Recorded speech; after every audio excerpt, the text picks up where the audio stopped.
Hello मित्रों, तो लीजिए एक और स्टोरी आपके लिए। ये कहानी है जरा हटकर, जहां प्यार मोहब्बत रोमांस तो होगा ही, साथ ही एक्शन ड्रामा और सस्पेंस भी। तो सुनते रहिए और चैनल को सब्सक्राइब जरूर कीजिए। अब आगे। अगली सुबह जब बेला की नींद खुली तो वह अनंत की बाहों में थी। बेला ने अपनी गर्दन उठाकर देखा तो पाया कि अनंत जाग रहा है। क्या हुआ, तुम सोए नहीं क्या रात भर?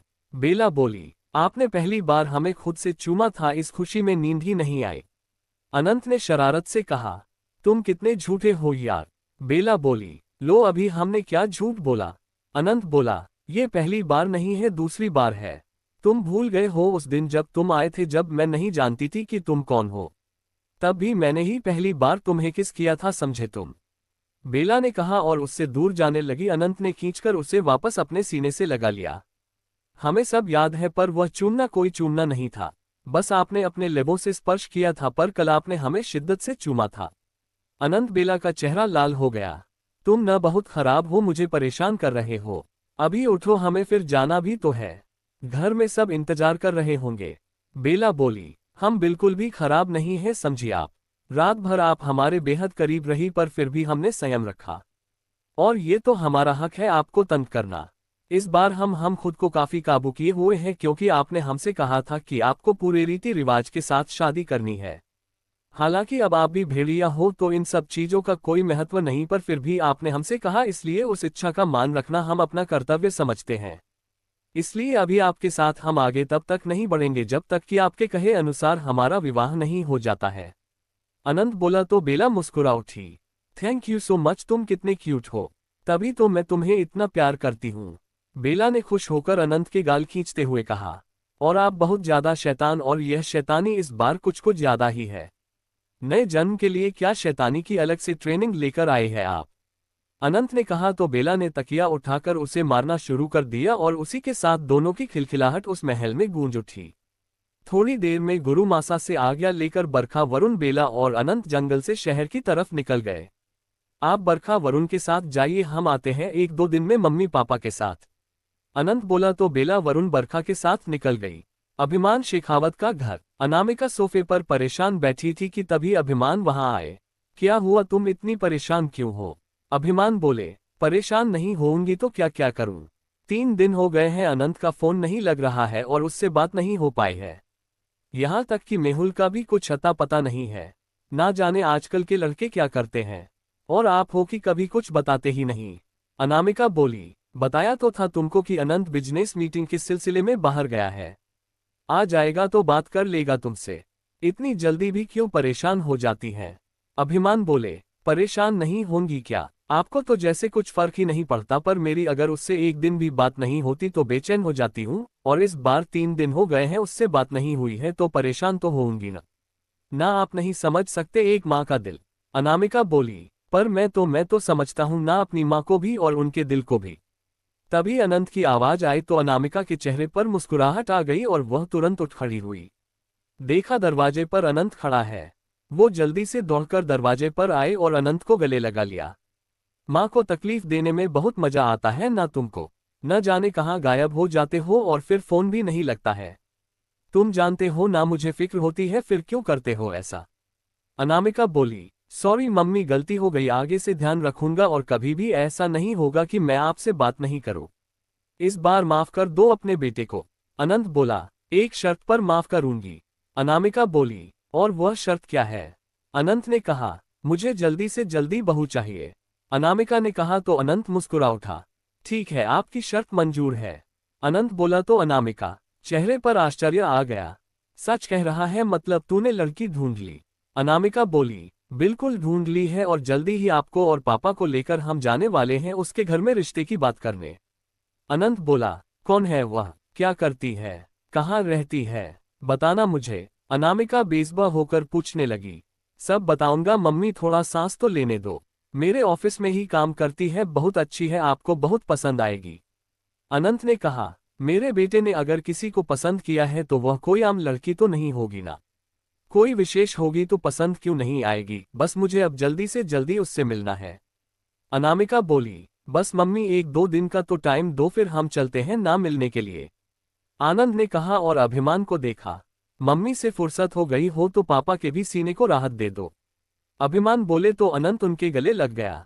तुम ठीक हो? और बेला? अभिमान बोले, सब ठीक है पापा, बुराई की हार हुई और समर की मौत।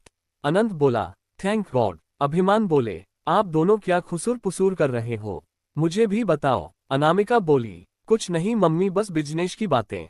अनंत सोफे पर बैठते हुए बोला, एक बात और बेटा, मेहुल कहाँ पर है? उसका भी 3-4 दिन से कुछ पता नहीं चल रहा है। उसका फोन भी नहीं लग रहा है। अनामिका ने कहा तो अनंत ने अभिमान की तरफ देखा। अभिमान ने गहरी सांस ली और गर्दन हिलाई। ये क्या इशारे कर रहे हो आप लोग? बताओ ना, मेहुल कहाँ पर है और उसका फोन क्यों नहीं लग रहा है? अनामिका ने कहा तो अनंत ने उनका हाथ अपने हाथों के बीच ले लिया और गहरी सांस ली। मम्मी, पहले वादा कीजिए कि जो मैं कह रहा हूं वह ध्यान से सुनोगी और बिल्कुल भी परेशान नहीं होगी और ना ही हाय पर होंगी। अनंत ने कहा तो अनामिका ने आंखें बड़ी करके उसकी तरफ देखा। अब तो बताएगा भी या ऐसे ही डराते रहेगा? अनामिका बोली, मम्मी मेहुल का एक्सीडेंट हो गया था। अनंत ने कहा तो अनामिका एकदम से चौंक गई। क्या हुआ, ठीक तो है ना वह? अनामिका बोली, नहीं मम्मी, उस एक्सीडेंट में मेहुल की डेथ हो गई। अनंत जैसे ही बोला अनामिका की आंखों से आंसू बाहर निकल आए। ऐसा कैसे हो सकता है? ऐसा नहीं हो सकता, कितना प्यारा बच्चा था वह। अनामिका रोने लगी। इतने दिन से इसी सब में उलझा हुआ था मम्मी, मेहुल के हत्यारों को सजा देने में, इसीलिए आपसे बात नहीं कर पाया। पर यही सच है, अब आप इंतजार मत कीजिए उसका, वह अब कभी भी वापस नहीं आएगा। अनंत ने कहा तो अनामिका रोते हुए उसके सीने से लग गई। तुम हमेशा एकलौती रहे हो अनंत, लेकिन मेहुल ने कभी भी मुझे एहसास नहीं होने दिया कि तुम्हारा कोई भाई नहीं है। वह हमेशा तुम्हारे लिए खड़ा रहा, बहुत चाहता था तुम्हें, इसीलिए मैं भी उसे अपना बेटा मानने लगी थी। आज बहुत तकलीफ हो रही है, ऐसा लग रहा है जैसे मैंने अपना बेटा खो दिया। अनामिका बोली, मम्मी मुझे भी तकलीफ हुई, मुझे भी ऐसा लगा जैसे मैंने मेरा दोस्त ही नहीं मेरा भाई खो दिया हो, पर होने को कोई नहीं टाल सकता। शायद मेहुल की जिंदगी इतनी ही थी। अनंत बोला और फिर अनामिका को संभाल लिया। उधर बरखा और वरुण बेला के साथ मानव के घर पहुंचे। रमाकांत, मानव और माधवी इस समय घर पर ये थे। बेला को देखकर उन तीनों के चेहरे पर मुस्कुराहट आ गई। आ गए तुम तीनों पिकनिक से? कहाँ चले गए थे अचानक से? मम्मी को बताना भी जरूरी नहीं समझती? माधवी ने शिकायत की। बेला ने मानव की तरफ देखा। बताया तो था ना मोम आपको कि मुझे बता कर गई है, फिर भी आप परेशान हो जाती हो। अब बड़ी हो गई है बेला, इस तरीके से परेशान नहीं होना चाहिए आपको।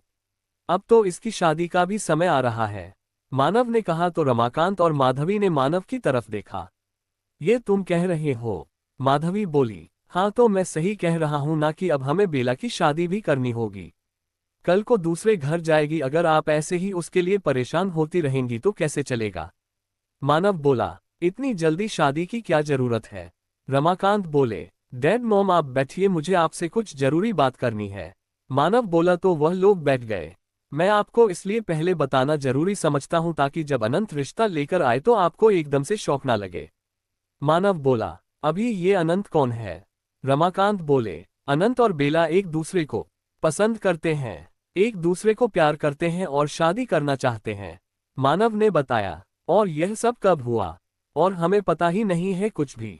रमाकांत बोले, मैं भी अनंत से अभी अभी मिला हूं और सच में डैड वह बहुत अच्छा है। वह बेला को बहुत खुश रखेगा, बहुत चाहता है उसको। आपकी तरह मैं भी पहले टेंशन में था, पर जब मैंने अनंत को जाना तो मुझे विश्वास हो गया कि बेला उसके साथ सुरक्षित भी रहेगी और खुश भी रहेगी, इसलिए मैंने अपनी तरफ से हाँ कर दिया। मानव बोला, तुमने हाँ कर दिया है और हमें पूछना जरूरी नहीं समझा तो ठीक है, तुम ही कर लो निर्णय। रमाकांत नाराज हो गए। प्लीज डैड ऐसे नाराज नहीं होते, आप भी मिल लीजिए ना, मैंने कब कहा है कि मैं निर्णय ले रहा हूं? आप भी अनंत को मिलिए, समझिए, फिर कुछ निर्णय लीजिए। मैं सिर्फ इतना ही कहना चाहूंगा कि दोनों एक दूसरे को बहुत चाहते हैं, इसलिए जो भी निर्णय लीजिए सोच समझ कर दीजिए। मानव ने कहा, हाँ वह ठीक तो कह रहा है। बच्चों ने हमें पहले नहीं बताया, पर आजकल तो यह आम बात है, फिर भी हमें बता तो रहे हैं, शादी करके तो नहीं आ गए ना वह मिश्रा जी की लड़की की तरह? माधवी ने कहा तो बेला ने आंखें बड़ी करके उनकी तरफ देखा। आप गुस्सा थूक दीजिए और एक बार मिलिए तो सही अनंत से, शायद आपको भी अच्छा लगे। माधवी ने कहा, है कौन यह अनंत? अब इतना तो बता दो मुझे, किससे मिलवाने का प्रोग्राम है? रमाकांत बोले, अनंत शेखावत, अभिमान शेखावत का बेटा, शेखावत ग्रुप ऑफ इंडस्ट्रीज का इकलौता वारिस। जिसकी कंपनी में बेला काम करती है। मानव ने कहा तो रमाकांत और माधवी का मुंह खुला का खुला रह गया। क्या अभिमान शेखावत का बेटा? अभिमान शेखावत और उनके बेटे को पूरी दुनिया में हमारी बेला के अलावा कोई नहीं मिला था क्या? माधवी बोली। मॉम क्या मतलब है आपका? बेला बोली, मतलब इतने बड़े लोग हैं और हम तो बिल्कुल सामान्य लोग हैं, और बेला भी ऐसी कोई विशेष नहीं, फिर उन्होंने बोला को क्यों पसंद कर लिया? माधवी बोली, ये तो बात तो आप उन्हीं से पूछ लेना। अब जब इंसान को प्यार होता है तो वह कहाँ शक्ल सूरत देखता है। हाँ ठीक है, बेला उतनी खूबसूरत नहीं है पर फिर भी आ गया होगा उनका दिल। वो कहते हैं न, जब दिल आया गधी पर तो परी क्या चीज है। मानव ने बेला को तंग करते हुए कहा। भैया आप फिर शुरू हो गए, बेला ने कहा और पैर पटकती हुई अंदर चली गई। 1-2 दिन में लोग रिश्ता लेकर आएंगे, आप एक बार उनसे मिल लीजिए, समझ लीजिए, और मुझे पूरा विश्वास है कि आपको भी बेला की पसंद पर नाज होगा। मानव ने कहा, ठीक है, तुम कह रहे हो सिर्फ इसलिए बात कर लूंगा और मिल भी लूंगा, पर मुझे लड़का पसंद आएगा तो ही रिश्ता होगा, समझ रहे हो ना तुम? बेला अभी इतनी बड़ी भी नहीं है कि हम कैसे भी किसी के भी साथ उसको बांध दें। रमाकांत बोले, किसी के भी साथ नहीं बांध रहे हैं डैड। आप समझते हो अभिमान शेखावत की क्या पोजीशन है पुणे में, और फिर अनंत उनका इकलौता बेटा है, और फिर बेला और अनंत दोनों एक दूसरे को चाहते हैं। बहुत गहरा रिश्ता है दोनों का, कोई भी निर्णय लेने से पहले एक बार दोनों की के रिश्ते के बारे में सोचिएगा, खासकर बेला की खुशी के बारे में। मानव ने कहा। रमाकांत कुछ नहीं बोले, बस खामोश रहे। मानव सही कह रहा है जी, हमारी बेटी खुश रहे, इससे ज्यादा हमें क्या चाहिए। हमने कभी नहीं सोचा था कि इतने बड़े घर में हम उसका ब्याह करेंगे, पर उसकी किस्मत है कि इतने बड़े परिवार से और इतने बड़े घर से रिश्ता आ रहा है। और दोनों एक दूसरे को पसंद करते हैं, एक दूसरे को प्यार करते हैं, तो दोनों एक दूसरे के साथ खुश रहेंगे। और वैसे भी हमने हमेशा बेला की खुशी ही तो चाहिए है। आप अपना गुस्सा भूल जाए और सच्चे मन से अनंत और उनके परिवार का स्वागत कीजिए। माधवी ने कहा, जी बिल्कुल ठीक कह रही हैं आप मॉम। डैड, अगर आप अपने मन में नेगेटिव बातें रखोगे तो आपको अनंत में कमियां दिखेगी, अगर आप एक बार पॉजिटिव मन के साथ उसको देखोगे तो आपको वह बहुत पसंद आएगा। हम तीनों बेला के लिए कभी ऐसा लड़का ढूंढ ही नहीं पाते जो कि किस्मत से उससे मिल गया है। मानव ने रमाकांत और माधवी को समझा दिया तो वह लोग अनंत और उनके परिवार से मिलने के लिए तैयार हो गए। ठीक है, तो खबर भेज दो अनंत को कि वह आ सकते हैं अपने परिवार के साथ मिलने के लिए। अगर सब सही होगा तो मैं रिश्ता करने के लिए तैयार हूं, रमाकांत बोले और फिर अपने अपने काम पर निकल गए। मानव ने गहरी सांस ली और बेला से कमरे की तरफ चल दिया।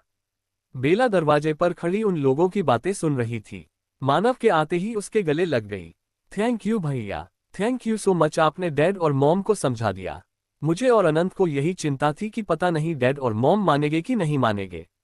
बेला बोली, क्यों नहीं मानेंगे, और जब तक तेरा भाई है तुझे हर खुशी मिलेगी जो तू चाहती है, समझी। मैंने पहले ही सोच लिया था कि मैं डैड मॉम से बात करूंगा और उन्हें समझा लूंगा। थोड़ा मुश्किल था क्योंकि शायद अभी उन लोगों ने तुम्हारी शादी के बारे में नहीं सोचा था, पर मैं अब नहीं चाहता कि बिल्कुल भी देरी हो। अनंत ने सालों तुम्हारा इंतजार किया है और अब समय आ गया है कि तुम दोनों एक दूसरे के साथ रहो। मानव ने बेला के सिर पर हाथ रखकर कहा। बेला मुस्कुरा उठी। अच्छा, मैं ड्यूटी निकलता हूं, तू भी आराम कर। अनंत वैसे कब आने वाला है? मानव ने कहा। बोल रहा था कि 1-2 दिन में आता है, मैं बात करके बता दूंगी आप लोगों को। बेला बोली तो मानव बाहर निकल गया। बाहर हॉल में आया तो नजर वरुण और बरखा पर गई। मानव ने आगे बढ़कर वरुण को अपने गले लगा लिया। थैंक यू दोस्त, थैंक यू सो मच, बचपन से तुम यहाँ रहे और मेरी बहन का ख्याल रखा, उसे प्रोटेक्शन दिया। मैं तो सच नहीं जानता था, पर फिर भी अब जब सब जानता हूं तो समझ नहीं आ रहा कि तुम दोनों का शुक्रिया कैसे अदा करूं। मानव बोला और बरखा की तरफ देखा। बरखा ने कुछ नहीं कहा, बस ऐसे ही भरी आंखों से उसे देखती रही। अभी तुम दोनों यहीं रुकोगे या जंगल जाना है? मानव ने कहा। नहीं, अब यहीं पर रुकेंगे हम लोग।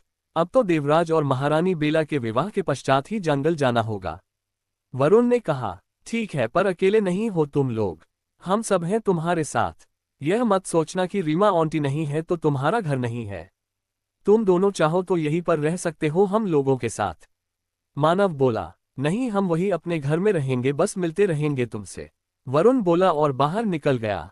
बरखा ने एक नज़र मानव की तरफ देखा और फिर वह भी बाहर निकल गई। पता नहीं आगे और क्या होगा, मानव ने एक मन ही मन सोचा, फिर वह भी अपनी ड्यूटी से निकल गया।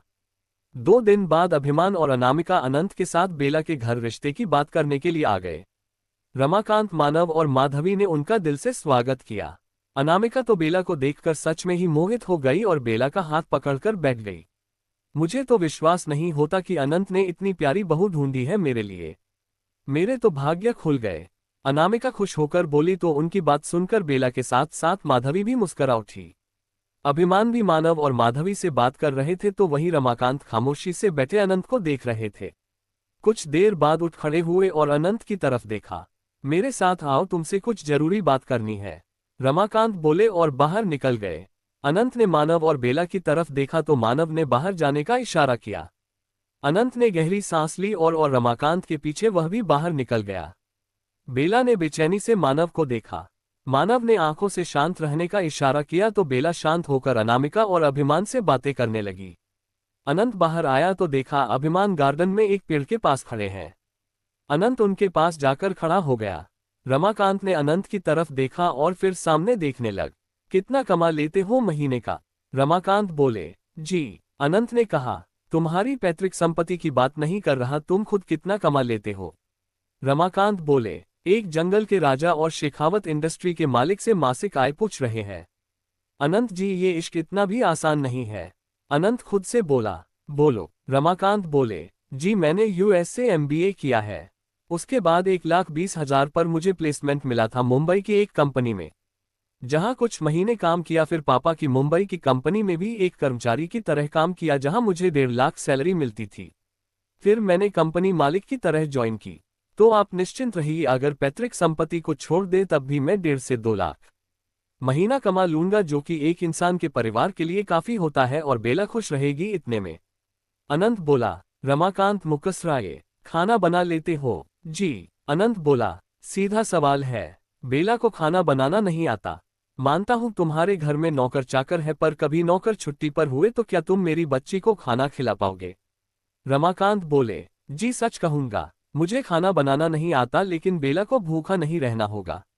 जैसे भी करके मैं कुछ ना कुछ बना लूंगा, पर बेला को तकलीफ नहीं दूंगा। अनंत बोला। बेला मेरी इकलौती बेटी है। जब उसका जन्म हुआ तब हमें बेहद खुशी हुई थी, क्योंकि मानव के जन्म के कई सालों बाद उसका जन्म हुआ था। उसके जन्म होते ही कुछ चीजें अजीब सी हुई, रमाकांत ने कहा तो अनंत ने उनकी तरफ देखा। मुझे वह थोड़ी अलग लगी, जानना चाहोगे क्या अलग है? रमाकांत ने कहा। आप जो भी कहना चाहे बेफिक्र होकर मुझसे कह सकते हैं। मैंने बेला को अपना जीवन साथी मान लिया है, इसलिए किसी बात से मुझे कोई फर्क नहीं पड़ता। अनंत बोला। कभी कभी जब वह नाराज होती है तो उसकी आंखों का रंग बदल जाता है, वह एकदम पीला हो जाता है। बचपन में भी मैंने एक बार ध्यान दिया था कि तेज गुस्सा होने पर उसमें कुछ अलग सा बदलाव आया, पर वह तुरंत शांत हो गई थी। बस मैं तुमसे इतना ही कहना चाहता हूं कि उसका ध्यान रखना और कोशिश करना कि उसे गुस्सा ना आए, क्योंकि वो शायद बीमार हो सकती है तेज गुस्से से। रमाकांत बोले। अनंत उनकी तरफ देखकर मुस्कुराया। आप विश्वास कीजिए, आपकी बेटी को बिल्कुल वैसे ही रखूंगा जैसे आज तक आपने रखा है। अनंत ने कहा। बेटी का बाप हूं तो चिंता करना मेरा काम है। मैं नहीं चाहता कि मेरी बेटी को किसी भी तरह की कोई परेशानी हो। रमाकांत बोले। आपसे वादा करता हूं कि कभी आपको शिकायत नहीं मिलेगी। अनंत ने कहा। तुम्हारा बहुत नाम है, बड़े परिवार से हो। अभिमान शेखावत का नाम है और उसके आगे हम बहुत ही सामान्य लोग हैं। अक्सर लोग कहते हैं कि बेटी के लिए घर खुद की हैसियत से बड़ा देखना चाहिए, पर इतना बड़ा मैंने कभी नहीं सोचा था। कभी कभी मुझे डर लगता है कि इतने बड़े परिवार में कहीं मेरी बेटी का अस्तित्व खोकर तो नहीं रह जाएगा। रमाकांत बोले। अनंत ने उनका हाथ पकड़कर अपने हाथ के बीच में थामा। अगर उस महल का मैं राजा हूं तो बेला रानी बनकर रहेगी। हर अधिकार मेरे बराबर मिलेगा। वो स्वतंत्र होंगी हर बात और हर काम के लिए। आप चिंता छोड़ दीजिए। जिस तरीके से मानव और बेला आपके बच्चे हैं, ठीक वैसे ही मैं भी आपके बेटे की जैसा ही हूं। कभी भी कोई बात हो, कोई शिकायत हो या कोई भी इच्छा हो, आप बेझिझक मुझसे कह सकते हैं। और जहां तक बेला की बात है, परिवार बड़ा या छोटा महत्व नहीं रखता, परिवार में प्यार कितना है वह महत्व रखता है। मेरी मम्मी और पापा मुझे बेहद चाहते हैं और मेरी खुशी से बढ़कर उनके लिए कुछ भी नहीं है। दुनिया की कोई भी दौलत वह मुझ पर न्यौछावर कर सकते हैं और मेरी खुशी बेला के साथ है। आप समझ रहे हैं ना मैं क्या कहना चाहता हूं? अनंत ने कहा तो रमाकांत के चेहरे पर एक मुस्कान आ गई। कभी नहीं सोचा था कि इतनी जल्दी बेला की शादी करूंगा, पर किस्मत है कि उसे तुम पसंद आए और तुमको वो और मुझे, और भी इसलिए मैं इस रिश्ते के लिए हाँ कर देता हूं। रमाकांत बोले, सिर्फ इसलिए नहीं कि आपकी बेटी ने मुझे पसंद किया है, क्या आप मुझे पसंद मत कीजिए, क्योंकि एक बेटी की खुशी के साथ साथ एक पिता की संतुष्टि भी बहुत जरूरी है और मैं चाहता हूं जब आपको संतोष हो तब हाँ करें, मुझे कोई जल्दबाजी नहीं है। आपको जितना समय लेना है उतना समय ले। आप ठीक से मुझे जानिए, जब आपको विश्वास हो जाए तभी आप हाँ कीजिए। आपकी बेटी पर सबसे पहला अधिकार आपका है और यह अधिकार आपसे कोई भी नहीं छीन सकता। उसकी खुशियों के बारे में सोचना, उसके भविष्य के बारे में सोचने का आपका अधिकार है और आप अपने अधिकार का पूरा प्रयोग कर सकते हैं बेला की भलाई के लिए। अनंत ने कहा तो रमाकांत के चेहरे पर मुस्कुराहट आ गई और उन्होंने खुश होकर अनंत तरफ देखा। बस मुझे सारी संतुष्टि और सारे जवाब मिल गए और मैं खुश हूं कि मेरी बेटी ने तुमको चुना। मुझे तुमसे अब कोई बात नहीं करनी। मुझे मेरे सारे सवालों के जवाब मिल गए। रमाकांत बोले और आगे बढ़ के जाने लगे। डैड, तभी अनंत की आवाज आए। रमाकांत से मोड़ कर देखा। आप जिस तरीके से बेला के डैड हो मेरी भी डैड रहोगे और एक पिता को अपने बेटे से कभी भी कुछ भी कहने में हिचक नहीं होनी चाहिए और आपकी संतुष्टि मेरे लिए उतनी ही जरूरी है जितनी कि मेरी मम्मी पापा की। अनंत ने कहा तो रमाकांत वापस आए और अनंत को गले लगा लिया।